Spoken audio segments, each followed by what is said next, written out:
오래 전에 그 영국에 있는 버밍엄이라고 하는 시에 시의원들이 크리스마스 명칭을 윈터벌로 바꾸자고 하는 의견서를 시정부에 낸 적이 있습니다. 그 윈터벌이라고 하는 말은 겨울이라고 하는 윈터와 페스티벌이라고 하는 축제라고 하는 말을 합쳐서 만든 단어입니다. 그러니까 그 사람들 생각엔 이런 생각을 한 거예요. 성탄절이 이제 더 이상 예수님의 탄생을 축하하는 절기가 아니라 연말과 연시, 흥겨운 축제 분위기를 상징하는 계절이 되었기 때문에 크리스마스 명칭을 뭘로 바꿔도 된다? 윈터벌로 바꿔도 된다. 그렇게 이야기를 했던 겁니다. 이 같은 발상은 성탄절이 더 이상 오늘 성탄절에 오신 주님을 축하하고 예배하는 예수님이 주인공이 아니라 세속주의에 물들여서 상업주의화되고 가고 있는 그런 모습에서 발상된 거 아닌가 하는 생각을 해봅니다. 또 세계 최대의 도시라고 하는 뉴욕에, 미국 뉴욕시에서는 백화점과 유통업을 장악하고 있는, 그리고 금융을 장악한 유대인들에 의해서 그들의 영향력으로 메리 크리스마스라고 하는 것보다 이제는 뭐냐면 해피 할로데이라고 하는 말을 쓰도록 하는 그런 일들이 일어나고 있다는 겁니다. 그러니까 성탄절이 있는 그때에 그저 즐거운 성탄절, 주님 오심을 축하하는 날이 아니라 그냥 해피 할로데이, 그저 공휴일 중에 하나, 우리 즐기는 공휴일 중에 하나라고 의식하도록 만드는 일들이 일어나고 있다고 하는 겁니다. 요즘 백화점 여기저기 또 이렇게 시내를 돌아다니다 보면 크리스마스 추리들을 아름답고 아주 휘황찬란하게 장식해 놓고 크리스마스 캐롤을 노래하고 쇼핑하면서 어떻게 성탄절을 즐길까 하고 오늘 노래하면서 성탄절을 기다리고 있는데 그 속에 정작 성탄절의 주인공 되신 예수 그리스도의 모습은 찾아보기가 쉽지 않다 하는 겁니다. 오히려 상업주의로 인해서 변질된 성탄절만 보게 되더라 하는 것입니다. 그런데 오늘 이 상업주의에 물든 우리의 성탄절과 달리 첫 번째 크리스마스 때, 오늘 진정으로 예수님을 만나서 그분을 경배하고 예배하던 그들의 모습을 좀 들여다보는 시간이 되기를 원합니다. 2000년 전에 왕 중에 왕이신 하나님께서 하늘 보좌를 버리고 베들레헴 구유를 선택해서 찾아오셨던 첫 번째 크리스마스 때, 오늘 하늘은 바빠지기 시작했습니다. 천사들이 바쁘게 움직이면서 오늘 베들레헴 근방에 있는 양을 치던 목자들에게 나타나서 메시아의 탄생을 알려주고 가서 오늘 그분을 만나보도록 경고해서 오늘 그 목자들이 낳은 아기 예수께 달려와서 그분을 만나는 모습을 우리가 보게 되고요. 동방의 박사들이 먼 동방 땅에서 산의 위험과 강의 위험과 사막의 어려움을 극복하고 예루살렘까지 찾아오게 되는 모습을 보게 됩니다. 저는 오늘 그중에서 특별히 오늘 이 본문에 등장하는 이 동방 박사들을 통해서 성탄을 맞이하고 있는 21세기에 성탄을 맞이하고 있는 여러분과 내 신앙 상태를 어떻게 해야 하는지를 배우고 참 성탄의 의미들을 회복하는 복된 여러분들이 되기를 주의 이름으로 축원합니다. 오늘 1절에 있는 말씀을 먼저 읽어보겠습니다. 1절을 읽습니다. 헤롯 왕 때에 예수께서 유대 베들레헴에서 나시매 동방으로부터 박사들이 예루살렘에 이르러 말하되, 메시아 예수님이 이 땅에 육신을 입고 오셨을 때에 오늘 보니까 그 먼 동방 땅에서 찾아와서 예수님께 경배하고 자기들이 갖고 있는 가장 귀하고 소중한 것들을 예물로 주님께 드렸던 동방 박사들을 보게 되는데, 그 동방 박사가 그럼 누구일까 하는 거죠. 오늘 성경에는 이 동방 박사들이 이름이 뭔지, 그들이 몇 명이었는지, 국적은 어디였는지 뭐 이런 걸 알 방법이 없습니다. 언급하지 않고 있습니다. 다만 많은 학자들의 연구에 의하면 이 동방 박사들은 다니엘서에 우리가 심야기도 때 요즘 쭉 나누었는데 거기 보면 메대와 바사라고 하는 소위 메대라는 나라와 페르시아 제국이 등장하게 되는데 그 연합했던 메대라고 하는 나라의 메대 사람들이었을 거다. 근데 그 메대 사람들로 천문학을 연구하던 박사들이고 점성술가들이었는데 그들이 동방에서 뭘 보았다?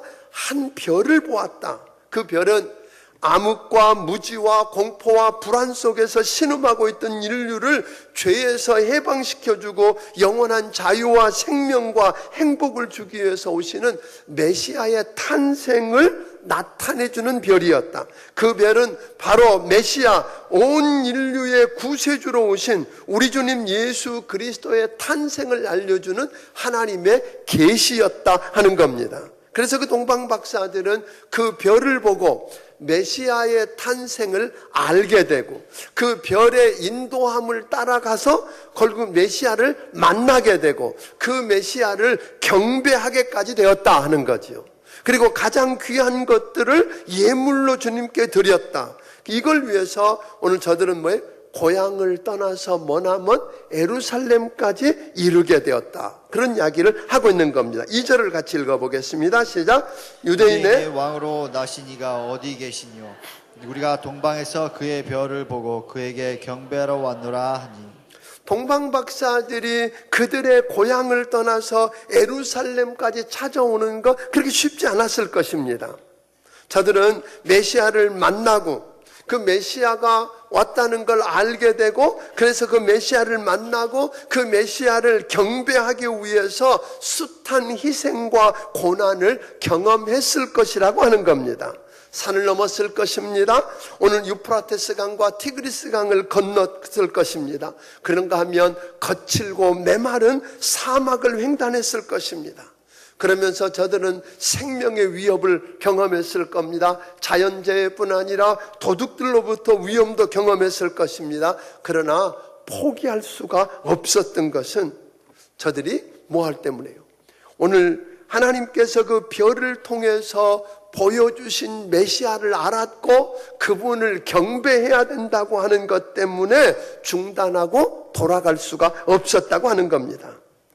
우리도 하나님의 아들 예수님을 만나서 구원을 얻을 수 있고 그리고 그분을 경배하고 그분께 가장 귀한 것 드리기 위해서 오늘 여러분과 내가 주님을 따라가는데 동방 박사들처럼 어려움을 극복하겠다고 하는 의지가 있게 되기를 주의 이름으로 축원합니다. 드디어 동방 박사들은 그 별이 증거하려고 애썼던 예수 그리스도를 만나고 싶어서 오늘 저들은 또 그분을 경배하고 싶어서 별의 인도함을 따라서 예루살렘까지 왔다 하는 게 지금 오늘 1절과 2절의 증언입니다. 2절을 다시 보면 이렇게 이야기하거든요.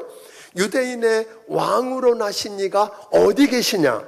우리가 동방에서 그의 별을 보고 그에게 뭐하러 왔노라? 경배하러 왔노라 그랬어요. 그러니까 동방 박사들이 드디어 이제 예루살렘까지 온 거예요. 별의 인도를 따라서.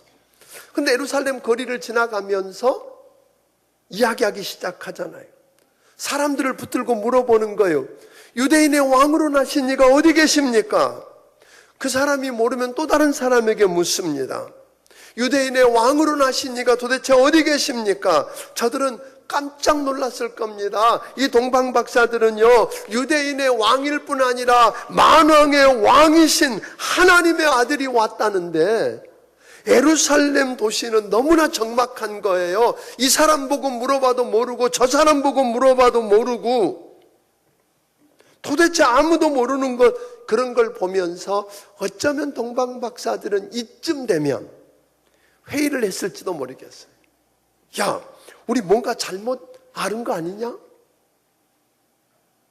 잘못 들은 거 아닐까? 어쩌면 우리가 들었고 우리가 만나고 싶어하고 우리가 경배하고 싶어하고 이 소중한 예물을 드리고 싶어하는 그 메시아라고 하는 예수님이 별 볼 일 없는 사람은 아닐까?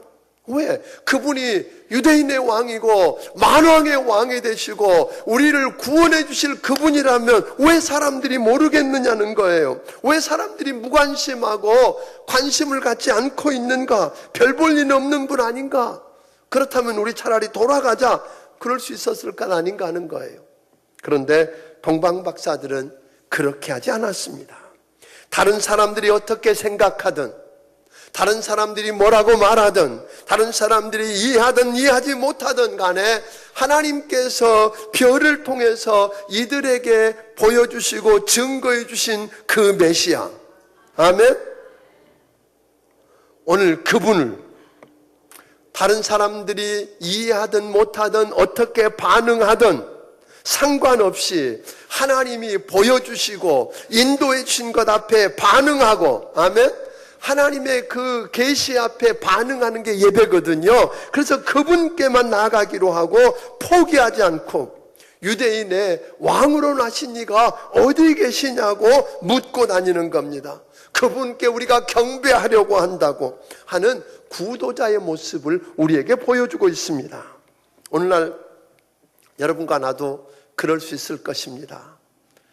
밖에 나가보면 여러분과 내가 구세주라고, 주님이라고, 왕이라고, 하나님이라고 믿는 예수 그리스도에 대해서 세상 사람들이 무관심하고 잘못된 반응을 보이고 그럴 수 있습니다. 여러분, 그들이 어떻게 이해하고 어떻게 반응하든 상관없이 예수 그리스도가 나의 주님이시고 나의 구세주시다. 그분이 내 죄와 사망의 문제를 해결하기 위해서 하늘 보좌를 버리고 이 땅에 오셔서 십자가에 피 흘려 죽으시고 사흘 만에 다시 살아나셔서 오늘 승천하셔서 다시 오실 분이라면, 아멘. 오늘 다른 사람들의 이해와 오늘 무관심과 상관없이 나는 그분을 끝까지 예배하고, 아멘. 그분을 만나서 예배하겠다고 하는 결단이 있게 되기를 주의 이름으로 축원합니다. 그 발걸음을 멈추지 않는 여러분들이 되기를 주의 이름으로 축원합니다. 3절에 있는 말씀을 다시 봅니다. 오늘 같이 읽습니다. 시작. 헤롯 왕과 온 예루살렘이 듣고 소동한지라. 여러분, 저들이 유대인의 왕으로 나신 이가 어디 계시냐고 하는 별의 그 계시를 오늘 통해서 주님이 오셨다는 걸 알고 그 인도를 따라서 거기까지 왔고 경배하려고 하는 그들의 이야기를 듣고 왕과 온 예루살렘 성에 있는 사람들이 뭐 했다? 소동을 했다고 그랬어요. 난리가 난 거예요. 4절부터 7절에 있는 말씀을 오늘 2시 예배 때 좀 이걸 집중적으로 다룰 거고요. 오늘 시간에는 간단하게 넘어갈 텐데 여기 이런 이야기거든요. 사실 저들은 예수님이 그 메시아가 어디에 올 건지 알았어요, 몰랐어요? 알았어요. 이미 미가서 5장 2절을 통해서 그분이 베들레헴 작은 땅에 나올 것을 알고 있었어요. 500년 전에 예언된 거예요. 750년 전에 그분이 이미 처녀의 몸을 통해서 어떻게 우리 가운데 오실 건가도 알았어요, 몰랐어요? 알고 있었어요. 그걸 다 알고 있으면서도, 그래서 누구보다도 먼저 그 예수님을 만나서 경배할 수 있었는데, 그렇다고 예루살렘에서 베들레헴이 먼 거 아니에요? 이번 성지순례 가게 되면 보게 되는데 예루살렘에서 그 베들레헴은 약 10km 정도밖에 안 떨어져 있어요. 멀지 않은 곳이에요. 이미 다 알고 있으면서도 머리로는 알고 있는데 오늘 그곳에 구체적으로 찾아가서 그분을 예배하고 경배할 발이 없는 거예요. 뿐만 아니라 헤롯 왕 같은 사람은 만왕의 왕이신 우리 구세주신 예수님을 자기가 그분을 믿으면 자기 삶에 방해가 되고 자기가 손해가 된다고 믿은 거예요. 경쟁자로 생각한 거예요. 그래서 그분을 뭐 하겠다고? 죽이겠다고 나서는 거죠.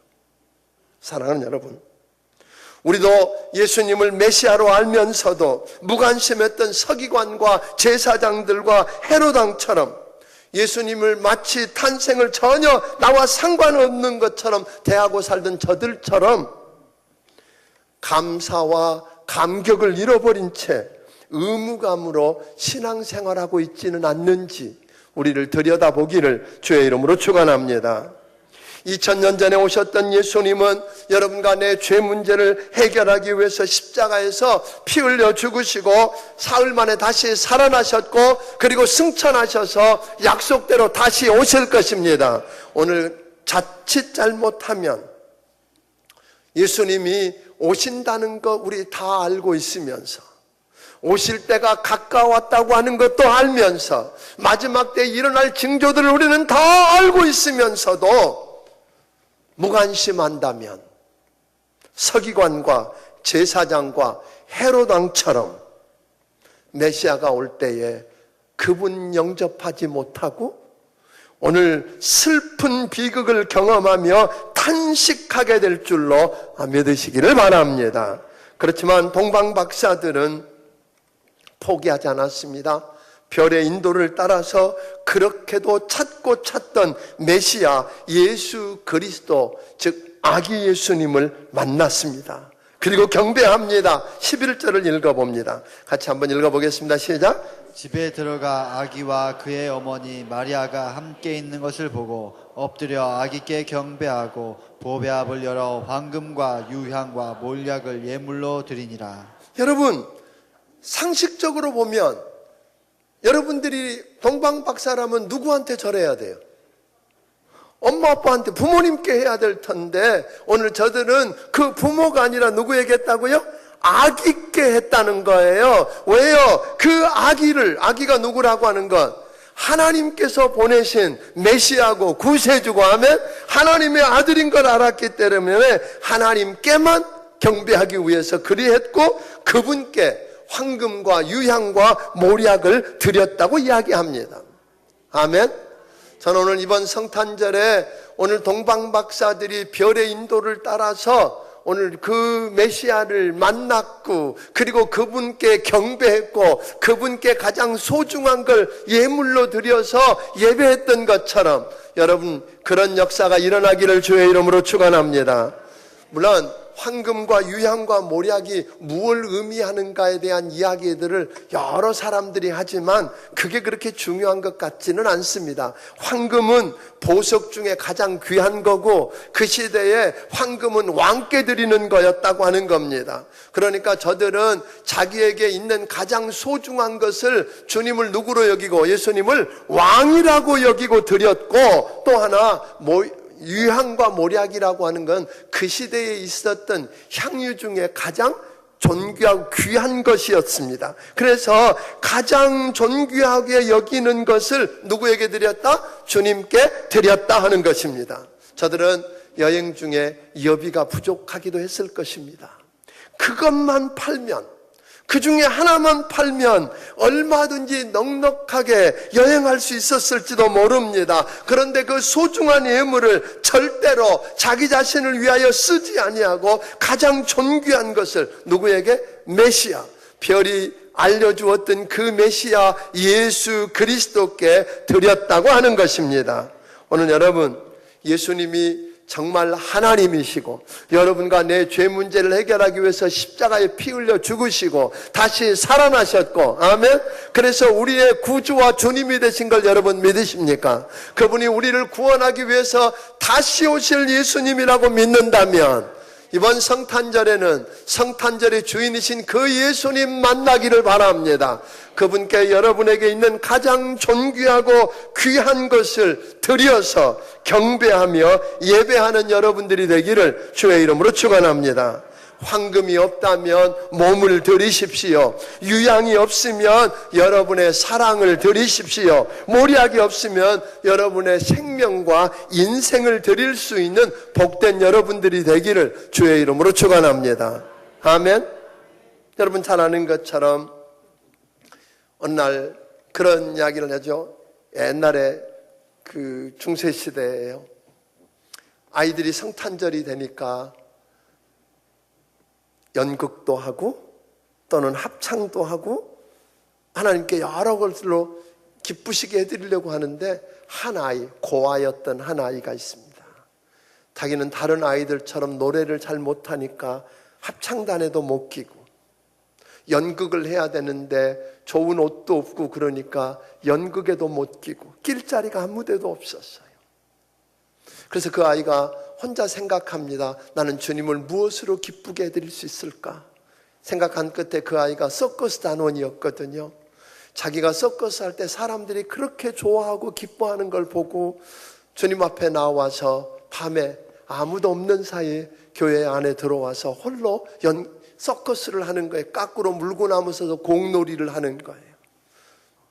주님, 나는 주님께 드릴 게 아무것도 없어서 오늘 이것을 드립니다. 그때 그 사제가 나와서 이놈 너 뭐하느냐고 야단을 쳐서 들어보니까 그런 거잖아요. 저는 우리 하나님이 그 아이의 것을 귀하게 받았을 거라고 믿습니다. 여러분, 아프리카의 등불이 되었던 오늘 리빙스턴이라고 하는 선교사는 어렸을 때 다른 사람들이 자기 앞에 지나가는 연복교회에 돈을 넣는데 그 아이는 드릴 게 아무것도 없었답니다. 그래서 그 아이가 어느 날 헌금 바구니 속으로 자기 몸을 들여밀었대잖아요. 어른들이 깜짝 놀라서 얘야 너 뭐 하는 거니? 저는 드리고 싶은데요, 내가 드릴 게 없어서 저를 드립니다 하고 나갔던 그 리빙스턴은 훗날 아프리카를 주께로 돌아오게 하는 위대한 하나님의 선교사가 된 줄로 믿으시기를 바랍니다. 이런 역사를 원하는 거예요. 이용규 선교사라는 분이 여러분 알 겁니다. 내려놓음이라고 하는 책을 써서 한동안 우리나라에 아주 베스트셀러를 가졌던 그 책인데, 그 책에 보면 이런 이야기가 나옵니다.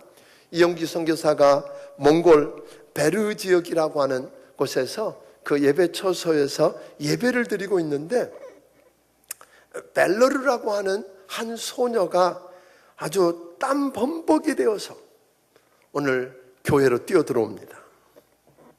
그 아이는 몇 달 전 기도로 잘 듣지 못하는 귀가 열렸던 자매인데, 예배가 시작되기 전에 몇 시간 전에 그 집 소를 잃어버리고 온 들판을 헤매면서 소를 찾고 있다가 보니까 예배 시간이 임박한 걸 알고 잃어버린 소를 찾는 걸 포기하고 소 내버려 두고 예배당으로 뛰어온 거예요. 그리고 예배를 드리겠다고 온 겁니다.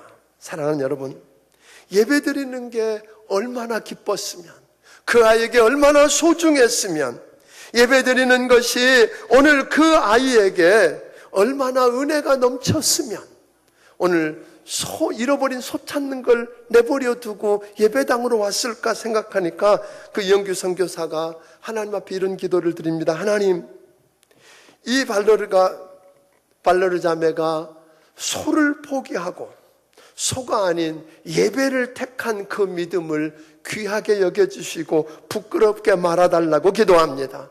다시 소를 찾게 해달라고 기도합니다. 근데 예배가 다 마치고 났는데 밖에서 소 울음소리가 납니다. 잃어버렸던 소가 집으로 간 게 아니라 예배당으로 찾아왔다는 것입니다. 사랑하는 여러분, 소가 아니라 예배의 기쁨을 먼저 선택했던 이 발러르에게 하나님은 아무것도 잃지 않도록 모든 걸 얻게 하셨던 것을 보게 됩니다. 경배하는 자가 되면 하나님이 책임지시고 인도한다는 걸 보여주었습니다. 다니엘을 요즘 금요일 날마다 심야기도 시간에 설교했던 다니엘은 어느 날 기도하게 되면 왕 말고 다른 어떤 신에게나 그 누구에게 무엇을 구하고 기도하면 사자굴에 들어가서 죽는다는 걸 빤히 알았어요. 그런데 이 다니엘은 예전에 기도하던 그대로 예루살렘을 향해서 창을 열어놓고 기도합니다. 기도하게 되면 죽을 뿐 아니라 총리의 자리에 있는 3명의 총리 중에 있는 그 귀한 지위를 잃어버릴 걸 빤히 알면서, 그동안 쌓아놓은 모든 걸 다 잃어버릴 걸 알면서도 하나님께 기도하고 하나님을 예배하고 하나님의 이름을 높이는 것을 포기할 수가 없어서 기도에 무릎을 꿇다가 사자굴에 들어가게 됩니다. 그런데요, 하나님을 먼저 예배하는 그 귀한 일, 하나님을 예배하고 하나님을 가장 존귀케 하는 그 일을 하고 있는 그를 위해서 하나님은 천사를 보내서 사자의 입을 막으시고 살려내십니다. 그리고 그의 평생 동안 다리오 왕 때뿐 아니라 오늘 고레스 왕, 페르시아 왕조로 바뀐 고레스 왕 때까지 그를 형통하게 하시고 그 땅에서 하나님의 이름을 영화롭게 했다고 이야기하는 것입니다. 사랑하는 성도 여러분, 오늘 동방 박사들도요, 그 먼 데서 그 위험을 무릅쓰고 와서 온 이유가 다른 것 아무것도 없었어요. 별이 알려주었던 그 누구를? 메시아, 오늘 하나님의 아들 예수님을 만나서 그분을 경배하고 그분께 가장 좋은 것들이어서 예배하고자 하는 마음, 다른 것밖에 없었어요. 사랑하는 여러분, 저는 오늘 여러분들에게 그런 은혜가 있게 되기를 주의 이름으로 축원합니다. 이번 성탄절에는 오늘 여러분 대단한 크리스마스 추리를 못 해놓을 수 있습니다. 선물 못 받을 수 있습니다. 산타클로스 여러분 그거 없을 수 있습니다. 괜찮습니다. 이번 성탄절에 오늘 여러분 모두가 별이 인도하는 그 예수님을, 이번 성탄절의 주인공이신 하나님의 아들 예수님을 만나기를 바랍니다. 그분을 예배하기를 바랍니다. 그분께 가장 소중한 것, 가장 귀한 것, 그것을 드려서 그분을 영화롭게 하는 여러분이 되기를 주의 이름으로 축원합니다. 오늘 시간에는 한 걸음 더 나아가서 이 동방 박사들에게 별, 즉 메시아의 탄생을 알려주고 그리고 저들의 발걸음을 인도해서 결국은 메시아 앞에 나와서 예수님을 만나게 하고 그분을 경배하도록, 그분께 가장 귀한 걸 드리도록 인도했던 별을 좀 생각해 보고 싶습니다. 오늘도 많은 사람들을 우리 하나님께서는 별처럼 쓰기를 원하십니다. 하늘에 있는 별만이 아니라 어떤 사람을 별로도 쓰시고요, 역사를 별로도 쓰시고요, 사건을 별로도 쓰시고요 하면 그 별을 통해서 오늘 여러분과 나로 하여금 메시아를 알려주고 그 메시아를 만나게 하고 예배하게 하고 아멘, 경배하게 하는 그 일을 하게 하는 걸 본다면 저는 오늘 여러분들이 이번 성탄절에는 그 별이 되기를 주의 이름으로 축원합니다. 하나님이 여러분과 내게 누군가의 별을 보내서 그 메시아 대신 예수 그리스도를 알게 하시고 그분께 발걸음을 인도하게 하시고 그래서 그분께 예배하고 경배하고 하나님의 아들이 되고 딸이 되게 하셨던 그분 우리가 기억한다면 우리도 이번 성탄절에는 여러분 다른 것이 아니라 이번 성탄절의 주인공 되신 예수 그리스도, 아멘, 하나님의 아들 예수 그리스도께 나와서 그분만 경배합시다. 그분께만 가장 귀한 것 드리십시다. 그러나 그걸로 끝내지 맙시다. 저는 여러분들이 그 별이 되어서 이제 여러분 때문에 누군가 한 사람이 복음을 듣고 예수님을 알게 되고 그 예수님께 인도함을 받아서 그분을 예배하고 경배하는, 아멘, 그 귀한 일들을 감당하게 하는 여러분들이 되기를 주의 이름으로 축원합니다. 동방 박사들이 그 먼 곳에서 산을 넘고 유프라테스 강과 티그리스 강을 건너고 그리고 사막을 횡단해야 할 만큼 어려움이 있었던 것처럼 여러분들이 별이 되어서 그 일을 하려고 하는 것 쉽지 않을 수 있을 것입니다. 그러나 한 가지 여러분들에게 이야기 하나 하고 오늘 말씀을 마치고 싶습니다. 여러분, 우리는요 그 상황이 되면 많은 사람들이 무엇 때문에 안 된다고 그래요.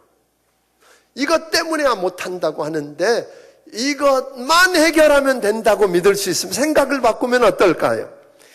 실제 있었던 이야기예요. 강원도 횡성에 수년 전에 7,600평짜리 땅이 3억 5천만 원짜리 땅이 나왔는데 그 땅이 경매에 들어가서 3억 5천만 원짜리가 7천만 원까지 떨어진 거예요. 그러니까 사람들이 궁금해진 거예요. 도대체 3억 5천짜리가 7천만 원짜리까지 떨어졌다면 무슨 이유가 있을까? 그리고 많은 사람들이 현장을 가서 보았어요. 봤더니 진입로도 너무 좋고 경관도 너무 좋은 거예요. 그런데 그 땅을 딱 보니까 그 땅이 온통 바위산이에요. 왜냐하면 그 지역에는 주로 많은 사람들이 땅을 보러 왔는데 무엇 때문에 왔느냐면 전원주택을 짓고 펜션 짓기 위해서 왔는데 거기다는 무엇 때문에? 돌 때문에 못 짓는다고 그러고 다 돌아갔어요.